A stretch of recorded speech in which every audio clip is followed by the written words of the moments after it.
So force close pending document जो है ये एक ऐसा ऑप्शन है जिन्हें हम अलाइन बुक्स में पुल फ्रॉम की फंक्शनैलिटी गिवन है। जैसे जो लोग सेल्स इनवॉइस या परचेज इनवॉइस बनाने से पहले ऑर्डर बनाते हैं, कोटेशन बनाते हैं, तो उसमें कभी कभी ऐसा भी होता है कि जितनी क्वांटिटी का आपने कोटेशन बनाया या ऑर्डर बनाया उतनी क्वांटिटी का जो डॉक्यूमेंट है, लाइक सेल्स इनवॉइस जो है, वो सेम क्वांटिटी का नहीं मिलता, या जितने का आपने कोटेशन दिया उतने का आपको ऑर्डर रिसीव नहीं होता है। तो कुछ पेंडिंग क्वांटिटी होती है जिसकी वजह से मतलब वो पेंडिंग क्वांटिटी रह जाती है, जिसकी वजह से आप नेक्स्ट टाइम जब उसको पुल करते हो उस डॉक्यूमेंट को, तो वहां पे पेंडिंग क्वांटिटी शो करता है। अब इस चीज को अच्छे से समझाने के लिए मैं एग्जांपल लेती हूँ। जैसे मैंने यहाँ पे एक सेल्स ऑर्डर एंटर किया हुआ है, आप यहाँ देख सकते हो, जीएसटी टाइप सारा कुछ मैंने फिल किया हुआ है। कस्टमर प्रतिभा है और इन्होंने ऑर्डर दिया अमूल बटर 500 ग्राम्स के 100 पीसेस का। तो इन्होंने ऑर्डर दिया 100 पीसेस का, लेकिन जो सेल्स इनवॉइस बनाया मैंने, वो मैंने बनाया, आप देख सकते हैं, वही सेम कस्टमर प्रतिभा है। और इनका यहाँ पे ये देखिए, मैं इसको पुल करके दिखाती हूँ। मैंने पुल फ्रॉम ऑर्डर पे क्लिक किया तो यहाँ पे जो ऑर्डर अभी मैंने डाला था वही मुझे शो कर रहा है 100 क्वांटिटी का। लेट से जो ऑर्डर 100 क्वांटिटी का आया, मैं पेमेंट मतलब जो सेल्स इनवॉइस बना के दे रही हूँ वो बस 80 क्वांटिटी का बना के दे रही हूँ। 20 क्वांटिटी मैंने उनको नहीं सेंड की, सिर्फ 80 क्वांटिटी का बिल बना के मैं उन्हें दे रही हूँ। तो क्या होगा कि नेक्स्ट टाइम जब भी मैं इसको सेव करती हूँ, अब क्या होगा, नेक्स्ट टाइम जब भी मैं इस कस्टमर का पुल फ्रॉम से मैं ऑर्डर रिसीव करूंगी, प्रतिभा, अब मैं जब भी इनका पुल फ्रॉम ऑर्डर पे क्लिक करूंगी तो बार बार ये 20 क्वांटिटी जो है वो मुझे रिसीव होता, मतलब यहाँ पे शो करता ही रहेगा कि अभी इनका जो है, आपका 100 क्वांटिटी था, 80 आपने ऑलरेडी इसको कर लिया था, अब आप इसमें से जो पेंडिंग क्वांटिटी बची आप उसको पुल कर सकते हो। तो बार बार ये मुझे शो करता रहता है। तो कई बिजनेसेस ऐसे होते हैं जो कहते हैं कि जो पेंडिंग डॉक्यूमेंट यहाँ पे शो कर रहा है उसको हमें डिस्कार्ड करना है, यानी कि वो पेंडिंग में शो ना करे, उसको फोर्स क्लोज करना है। तो ये जो फोर्स क्लोज पेंडिंग डॉक्यूमेंट है ये इसी के लिए गिवन है कि अगर आपका कोई ऐसा डॉक्यूमेंट है जो आपको फोर्स क्लोज करना है, पेंडिंग में शो नहीं करना आपको, तो वो आप यहाँ से क्लोज कर सकते हो। तो यहाँ से सबसे पहले हमें टाइप सिलेक्ट करना है। टाइप में मुझे यहाँ पे काफी सारे ऑप्शंस दिए हुए हैं। अब जैसे मैंने क्या किया था, सेल्स ऑर्डर अगेंस्ट, ये देखिए, sales order pending for sales invoice, क्योंकि जो जो 20 क्वांटिटी रहती थी वो मेरी सेल्स ऑर्डर में पेंडिंग रहती है और मुझे उसके अगेंस्ट सेल्स इनवॉइस बनाना है। और यहाँ पे इतने सारे ऑप्शन इसलिए क्योंकि सबकी साइकिल अलग अलग होती है, सेल्स साइकिल या परचेज साइकिल। तो मैंने यहाँ पे सिलेक्ट किया sales order pending for sales invoice. अगर मैं एस्टिमेट और सेल्स ऑर्डर का कर रही होती कि लेट से मुझे कोटेशन मैंने भेजा 100 क्वांटिटी का, बट ऑर्डर मुझे रिसीव हुआ सिर्फ 50 क्वांटिटी का, तो अगर मैं उसको फोर्स क्लोज नहीं करूंगी तो जब भी मैं सेल्स ऑर्डर बनाऊंगी उस कस्टमर का, तो मुझे वो बार बार 50 क्वांटिटी पेंडिंग में शो करता हुआ दिखेगा। तो अगर मैं ऐसा नहीं चाहती हूँ, फोर्स क्लोज करना चाहती हूँ, तो मैं यहाँ से कर सकती हूँ। तो यहाँ पे अब मुझे क्या करना है, ओके पे क्लिक करना है। तो यहाँ पे अपने आप ही आप देख सकते हैं प्रतिभा के दो यहाँ पे पेंडिंग ऑर्डर्स मुझे शो कर रहा है। एक ये व्हाइट शर्ट है जो कि 4 तारीख को बनाया था, और एक अभी आज की डेट में जो अभी अभी मैंने सेल्स ऑर्डर और बनाया था वो यहाँ पे शो कर रहा है। और पेंडिंग क्वांटिटी यहाँ दिखा रहा है, ये देख सकते हैं आप, यहाँ पे दिखा भी रहा है कि 100 क्वांटिटी का ऑर्डर था जिसमें से मैंने क्या किया, 80 क्वांटिटी कंज्यूम कर लिया, मतलब कि पुल कर लिया था, और बाकी का बचा हुआ 20 क्वांटिटी अभी भी पेंडिंग है। तो ये यहाँ पे आपसे पूछेगा भी कि कितनी क्वांटिटी आपको फोर्स क्लोज करनी है। तो या तो आप यहाँ से सिलेक्ट ऑल कर सकते हैं, तो ये अपने आप क्वांटिटी फिल कर लेगा। और अगर आप चाहते हैं कि नहीं आपको क्वांटिटी खुद एडिट करनी है, तो एडिट करके आप इसको अपडेट यहाँ से कर सकते हैं। अब मैं सारा कुछ रिफ्रेश करती हूँ।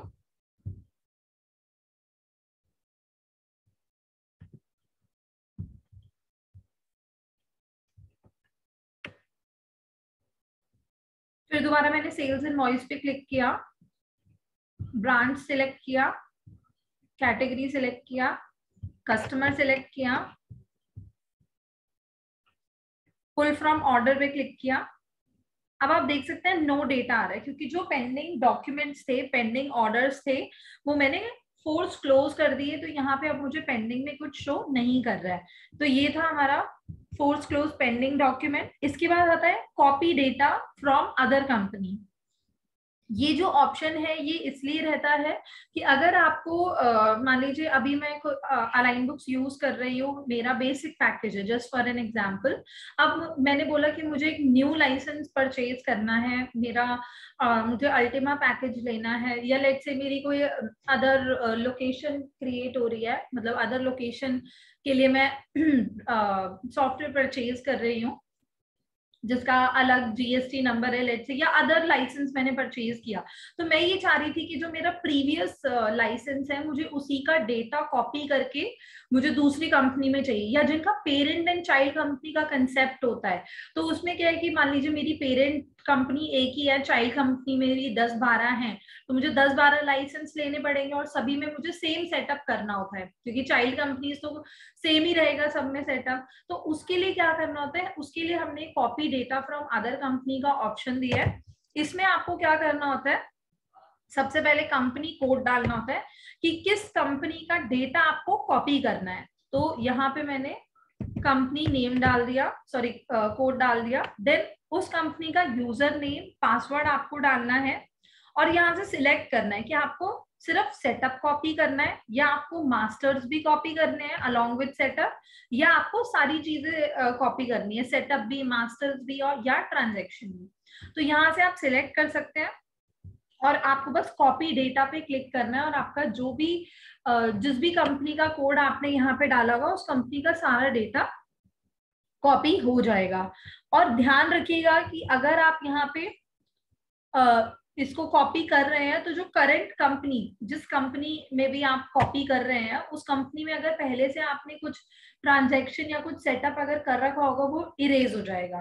तो इसको ध्यान से कीजिएगा। आई एम रिपीटिंग अगेन, ये जो copy data from other company है, यहाँ पे आपको उस कंपनी का कोड डालना है जिस कंपनी का डेटा आपको कॉपी करना है। तो बेसिकली ये ऑप्शन आपको कौन सी कंपनी में खोलना है, जिसमें आप डेटा कॉपी करना चाहते हो।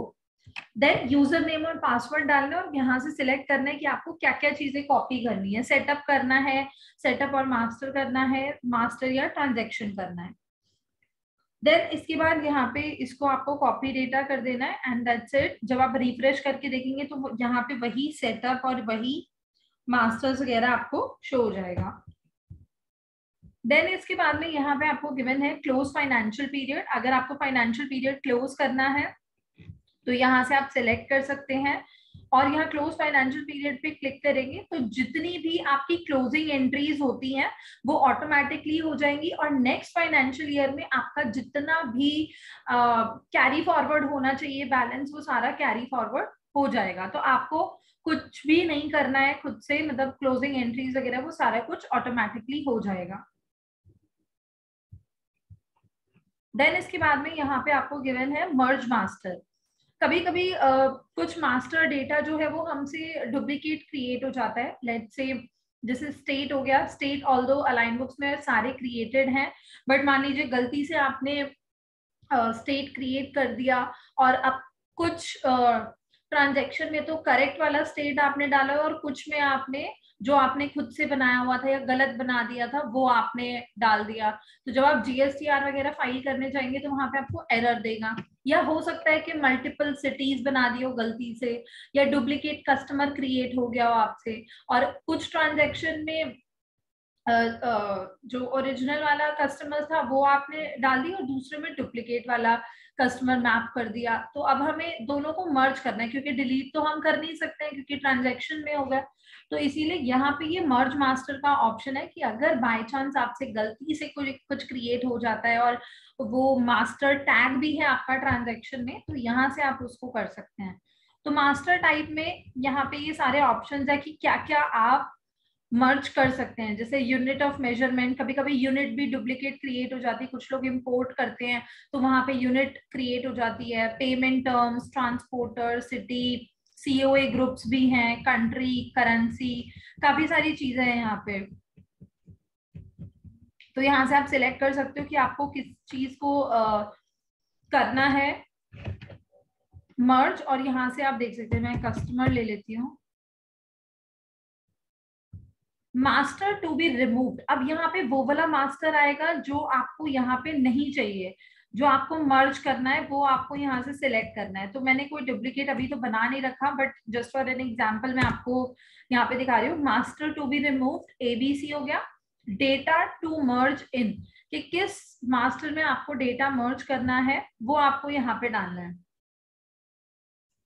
मैंने यहाँ डाल दिया आभा फैशन वर्ल्ड, और इसको आपको सेव करना है, तो आपका डेटा जो है वो मर्ज हो जाएगा यहाँ से।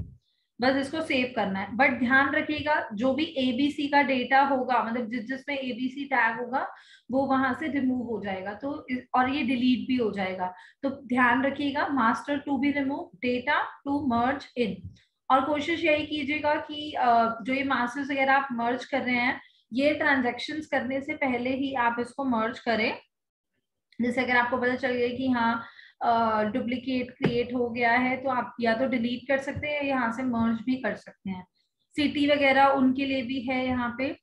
तो बस मर्ज पे क्लिक करेंगे, आपको जो डेटा रिमूव करना है मास्टर, वो रिमूव हो जाएगा, और सारा डेटा दूसरा जो मास्टर है, जो डेटा टू मर्ज इन में आपने सिलेक्ट किया उसमें आ जाएगा आपका डेटा। फिर आता है यहाँ पे जर्नल अटैचमेंट। यहाँ पे आप देख सकते हैं ये अटैचमेंट डालने के लिए होता है। जैसे मान लीजिए कंपनी के कुछ सर्टिफिकेट्स होते हैं, जीएसटी सर्टिफिकेट है, और आपकी कंपनी की मान लीजिए कुछ पॉलिसीज हैं या फाइल्स है जो आप एक जगह यहाँ पे अटैच करके रखना चाहते हो। मान लीजिए सिस्टम है करप्ट हो सकता है, या आपका फाइल बार बार ढूंढनी पड़ती है, या फ्रीक्वेंटली रिक्वायर्ड होता है। तो ये जो अटैचमेंट का ऑप्शन है ये इसलिए गिवन है कि यहाँ पे आप सारी अटैचमेंट रख सकते हो एक ही जगह पे। आपको कभी भी रिक्वायर्ड हो यहाँ से आप डाउनलोड कर सकते हो, ये व्यू का ऑप्शन है, यहाँ से व्यू कर सकते हो, और अगर डिलीट करना है तो डिलीट भी कर सकते हो। ठीक है, यहाँ पे आप डेट भी डाल सकते हो कि किस डेट को आप ये अटैचमेंट अटैच कर रहे हो। यहाँ पे सिलेक्ट फाइल पे आप क्लिक करेंगे, यहाँ से जो भी आपकी फाइल है उसे यहाँ से आप सिलेक्ट करेंगे, ओपन पे क्लिक किया। अच्छा, और इस पे ध्यान रखिएगा फाइल का जो साइज है वो 2 MB से ज्यादा का नहीं होना चाहिए, अदरवाइज वो लेगा नहीं। और एक चीज का और ध्यान रखिएगा कि जो आपके आइटम का नेम है वो भी ज्यादा बड़ा ना हो, बिकॉज उसकी वजह से भी वो पिक नहीं करेगा। ये देखिए ये अटैचमेंट इसने ले लिया है यहाँ पे, बस इसको सेव करेंगे तो ये आपका यहाँ पे फाइल जो है अटैचमेंट में टैग हो जाएगी। Configuration, then journal setup, sorry journal attachment, यहाँ पे फाइल आ जाएगी। So like this you can attach any file here. Then आता है पेंडिंग अप्रूवल। जितने भी आपके पेंडिंग अप्रूवल्स हैं वो आप यहाँ पे डाल सकते हैं, मतलब यहाँ पे आपको शो हो जाएंगे। कोई भी इनवॉइस है या कोई भी डॉक्यूमेंट है, आप कॉन्फ़िगरेशन पे जाएंगे, यहाँ से आप अप्रूवल लगा सकते हैं। तो जिस भी आपके ट्रांजैक्शन पे अप्रूवल होगा, पेंडिंग होगा, वो आप यहाँ से पेंडिंग अप्रूवल पे जाके इसको अप्रूव कर सकते हैं। या एक तो ऑप्शन है अप्रूव ऑल का, जिसमें आप वन गो में ही मतलब टिक किया और सेव किया, सारे जो भी आपके वाउचर्स होंगे वो अप्रूव हो जाएंगे। या आप वन बाय वन करके भी अप्रूव कर सकते हैं। जो ये कॉलम आप देख रहे हैं अप्रूव का, यहाँ से भी आप कर सकते हैं। यहाँ 3 ऑप्शन आते हैं, अप्रूव का, रिजेक्ट का और पेंडिंग का। अगर आपको उसको पेंडिंग ही रखना है तो पेंडिंग रखिए, रिजेक्ट कर देना है तो वहां यहाँ रिजेक्ट का ऑप्शन होगा, उसको सिलेक्ट कर लेंगे, अप्रूव करना है तो अप्रूव। और यहाँ साइड में आप अप्रूव रिमार्क भी डाल सकते हो, और यहाँ लेवल भी दिखाएगा कौन से लेवल का अप्रूवल है, 1 लेवल 2 लेवल। और यही सेम चीज आपको डैशबोर्ड में भी मिलती है। ये जो अप्रूवल का ऑप्शन आप देख रहे हैं यहाँ पे, ये भी आपका अप्रूवल्स के लिए है, जो पेंडिंग अप्रूवल्स आपके पास होते हैं वो। इसके बाद अब हम आ जाते हैं पोस्ट रेकरिंग। पोस्ट रेकरिंग का मतलब क्या है? कुछ ट्रांजैक्शंस हमारी ऐसी होती हैं जो एवरी मंथ या वीकली या डेली जो है वो रिपीट होती हैं। ठीक है, तो उसके लिए आप स्केड्यूलर लगा सकते हो अपने वाउचर्स पे। तो यहाँ पे क्या होगा कि जैसे इसका एग्जांपल मैं देती हूँ, ईएमआई होती है, ईएमआई एवरी मंथ हमारी डिडक्ट होती है, ठीक है, उसकी हर महीने आपको एंट्री करनी पड़ती है। या कुछ सेल्स इनवॉइसेस जहाँ पे सर्विस वगैरह होते हैं, वहां पे क्या होता है कि पूरे मंथ आपने सर्विस ले ली और मंथ के स्टार्टिंग में या किसी स्पेसिफाइड डेट में आपको इनवॉइस बनाना है, वहां पे मतलब इनवॉइस क्रिएट करना है एवरी मंथ। सारा कुछ उसमें सेव, सारा कुछ उसमें सेम रहता है, आपको कुछ चेंज नहीं करना। और करना भी है तो बस एक दो ही डिटेल बस आपको चेंज करनी है, बाकी सारा कुछ सेम रहेगा। तो उसके लिए हम स्केड्यूलर लगाते हैं। स्केड्यूलर लगता है यहाँ से, सेल्स एंड वॉइस में आप जाएंगे, ये जो स्केड्यूल का ऑप्शन आप देख रहे हैं ये यहाँ पे आपको शो करेगा। जैसे लेट से ये प्रतिभा मैंने यहाँ ऑलरेडी सिलेक्ट किया ही हुआ है। मान लीजिए मैंने यहाँ ले लिया ये आटा 5 kg बैग,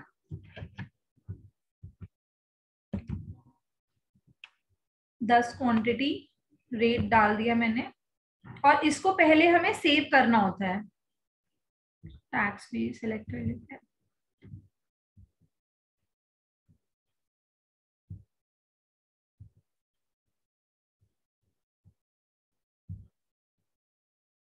पहले तो आप इसको सेव करेंगे क्योंकि स्केड्यूल का ऑप्शन तभी आता है एक बार वो ट्रांजैक्शन आपकी सेव होनी चाहिए। मैंने ओपन पे क्लिक किया, यस पे क्लिक किया, मैंने ब्रांड सिलेक्ट किया और ओके।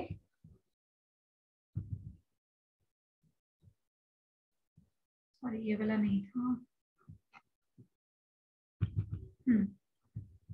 ये वाला मेरा इनवॉइस है, आटा 5 kg बैग।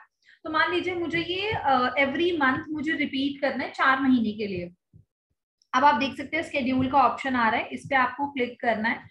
यहाँ पे आपको नेम डालना है, तो मैंने यहाँ डाल दिया प्रतिभा आटा इनवॉइस, ऐसे करके मैंने जस्ट एक डिस्क्रिप्शन नेम दे दिया। आप यहाँ पे कुछ भी दे सकते हो, जैसे ईएमआई है आपका या इंश्योरेंस प्रीमियम है, तो कुछ भी डिस्क्रिप्शन में आप डाल सकते हो। इंटरवल यहाँ पे आप देख सकते हैं, डेली आपको ये एंट्री करनी है, वीकली करनी है, मंथली करनी है, ईयरली करनी है, क्वार्टरली करनी है। मैंने यहाँ मंथली ले लिया। स्टार्ट डेट कब से स्टार्ट होना चाहिए, तो मैंने ले लिया कि इस मंथ से ही स्टार्ट होना चाहिए, इस मंथ से लेके, और हमें ये मई 14 तक चाहिए, तो यहाँ से डेट डाल दिया। और यहाँ पे डे ऑफ मंथ कि किस डेट में आपको इसका एंट्री पोस्ट करना है, तो मैंने 14 डाल के इसको सेव कर दिया। इसको मैं रिफ्रेश करती हूँ।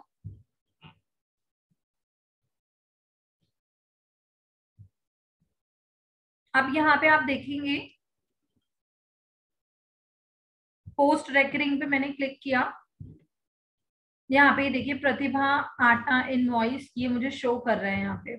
और इससे पहले भी ये देखिए अर्चना का भी सेल्स इनवॉइस है, वो भी यहाँ पे आ रहा है, और ये सारे पेंडिंग है। तो आपकी मर्जी है, या तो आप इन्हें एक एक करके यहाँ से पोस्ट कर सकते हैं, अदरवाइज यहाँ पोस्ट ऑल पे क्लिक करके और इसको सेव करेंगे तो इसकी एंट्रीज जो है ये पास कर देगा। तो जो भी आपका मतलब ट्रांजेक्शन्स हैं ईएमआई से रिलेटेड, और ये आपको हर जगह मिलेगा। ये देखिए अगर मैं रिसीट पेमेंट वाउचर पे जाती हूँ तो यहाँ पे भी ये स्केड्यूल का ऑप्शन आपको गिवन है।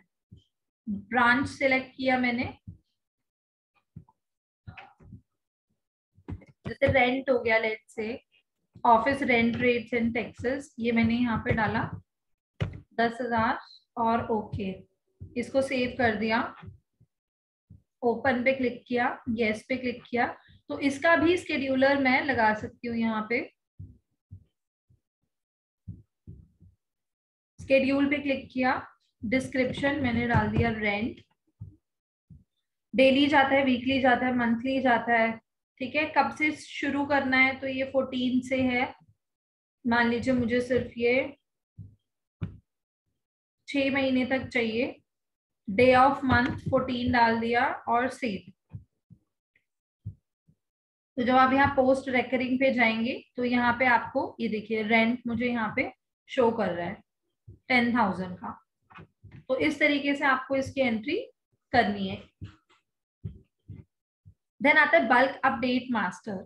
बल्क अपडेट मास्टर हमारा ऑप्शन है मास्टर डेटा को अपडेट करने के लिए इन वन गो। जैसे यहाँ पे मेरे इतने सारे आइटम्स हैं, मान लीजिए मैं भूल गई कि मुझे इनमें जीएसटी एचएसएन कोड मुझे डालना है इसमें, या टैक्स रेट मुझे अपडेट करना है, तो उसके लिए एक ऑप्शन तो ये है कि मैं यहाँ पे वन बाय वन एडिट पे क्लिक करूं, देन यहाँ से GST number sorry HSN code select करूं और उसके बाद उसको सेव करूं, तो इसमें मेरा बहुत टाइम कंज्यूम होगा। तो उसके बजाय मैं यहाँ बल्क अपडेट मास्टर पे जाके मास्टर सिलेक्ट करूंगी, दैट इज आइटम। कौन सी फील्ड मुझे अपडेट करनी है, तो सिलेक्ट फील्ड्स टू अपडेट में मुझे सिलेक्ट करना है क्या, मैंने बोला मुझे जीएसटी क्लासिफिकेशन यानी एचएसएन कोड मुझे अपडेट करना है, तो मैंने ये सिलेक्ट कर लिया। लेट्स से इसके साथ साथ मैं चाहती हूँ मुझे सेल्स रेट भी अपडेट करना है, तो मैंने दो फील्ड्स यहाँ पे सिलेक्ट कर ली। फिल्टर डेटा आपको सभी आइटम्स में करना है ये डेटा अपडेट या सिर्फ कुछ ही आइटम्स है, तो मैंने टिक किया इस पे और यहाँ सारे आइटम्स आ गए, ओके पे क्लिक किया। ठीक है, तो यहाँ पे आपका जीएसटी क्लासिफिकेशन आ गया। यहाँ से अब मुझे जिसका भी एचएसएन कोड अपडेट करना है, जैसे आप देख सकते हैं कुछ कुछ आइटम्स का नहीं है, तो वो मैं यहाँ पे सिलेक्ट कर रही हूँ। सेल्स रेट वगैरह भी डालना है तो डाल सकते हैं आप। अब ये देखिए सबका एचएसएन कोड वगैरह मैप है, और मैं इसको यहाँ पे सेव बल्क अपडेट कर दूंगी, तो ये अपडेट यहाँ से हो जाएगा। And not only just item, बल्कि इसके अलावा आप कस्टमर का, वेंडर का भी यहाँ से फील्ड्स वगैरह अपडेट कर सकते हैं। जैसे कस्टमर का मान लीजिए मुझे फोन नंबर अपडेट करना है, तो बिलिंग फोन पे क्लिक करना है, ओके पे क्लिक करना है, तो यहाँ सारे मेरे कस्टमर्स आ गए हैं, इनका फोन नंबर अपडेट करके, जैसे देखिए मैं इसका डाल देती हूँ 12345678, सेव बल्क अपडेट पे क्लिक किया। Now I go to sales, then customer, Abha fashion world,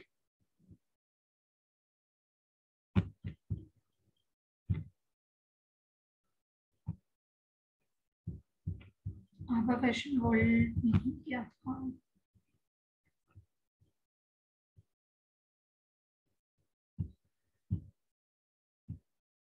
Okay, let me refresh.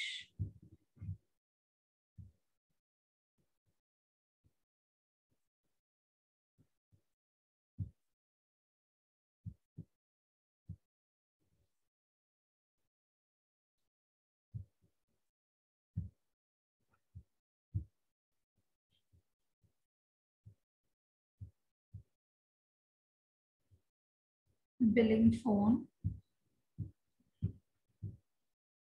Okay वो अपडेट नहीं हुआ था।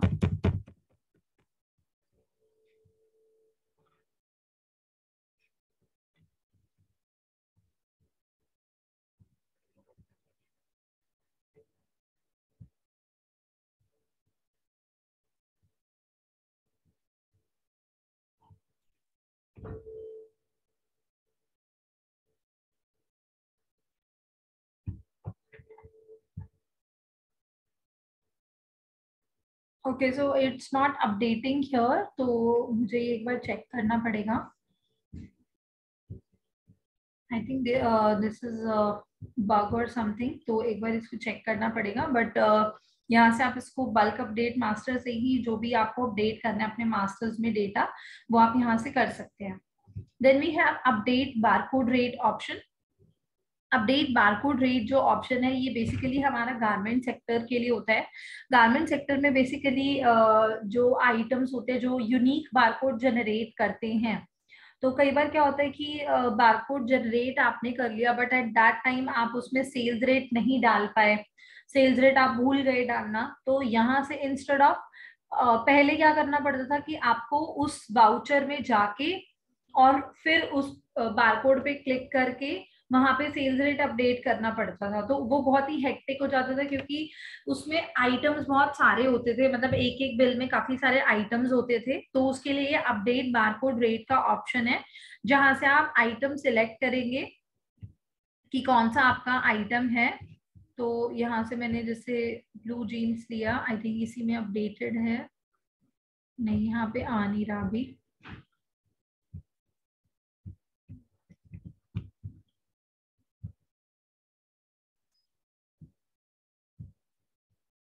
T shirt, white T shirt.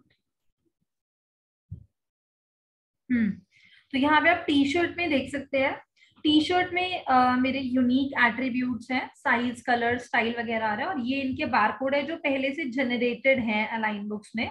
तो इनका आप देख सकते हैं मैंने सेल्स रेट अपडेट नहीं किया था, या कभी कभार चेंज भी हो जाता है। तो यहाँ पे देखिए सेल्स रेट पहले 000 आ रहा है, यहाँ पे मैं कुछ चेंज नहीं कर सकती, बट न्यू सेल्स रेट पे मैं यहाँ पे अपडेट कर सकती हूँ कि मान लीजिए ये जो टी शर्ट है इसका न्यू सेल्स रेट 899 है, यहाँ पे 799 है।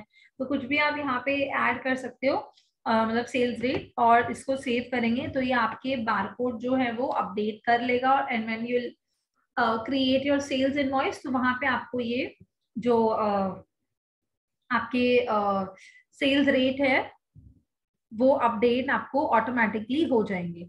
बट ध्यान रखिएगा कि ये सिर्फ उसी में ही, उन्हीं आइटम्स में ही आपको ये शो करेगा जिस आइटम में आपने यूनिक लिया होगा। This is only for garment sector या जिनका यूनिक बारकोड रहता है उसमें। दिखा देती हूँ मैं टी शर्ट, इसको मैंने एडिट किया।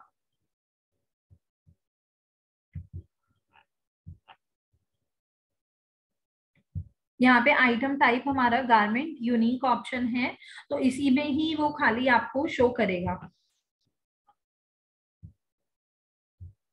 Okay, just